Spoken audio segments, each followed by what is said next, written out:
So what we're going to talk about this week is backwards.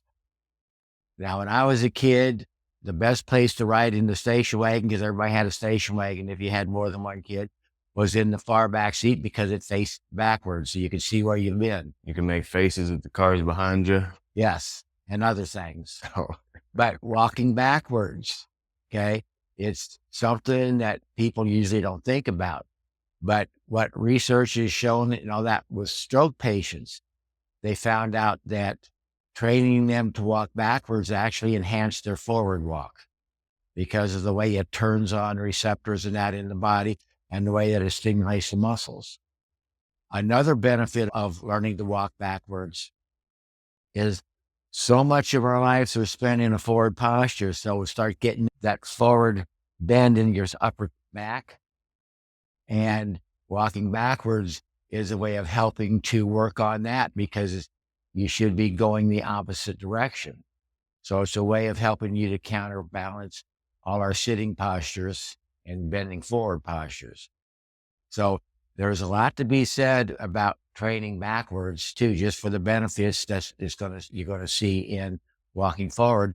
But another thing to consider, and this is for all ages, because any age group standing at your counter and you're sitting there in the sink or doing something and there's something behind you, you don't go and do this and walk over there. You usually take a step back and go there. If you haven't trained for that, that's a lot of times can be a precursor to somebody falling.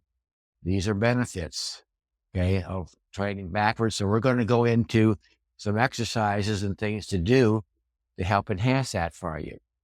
Now, one thing I want to show you is here's what you can do to kind of see how your skill is going backwards. Start with just a little lunge step backwards. So you put the weight on here. And as you're comfortable there, keep going back.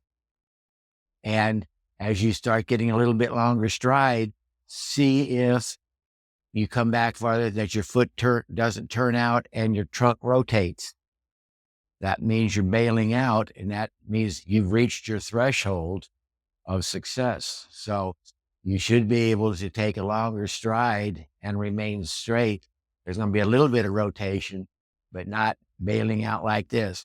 So you can test yourself on each leg and see.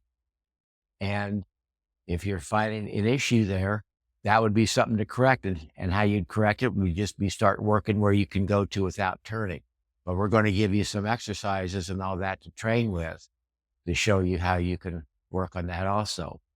So wind it down.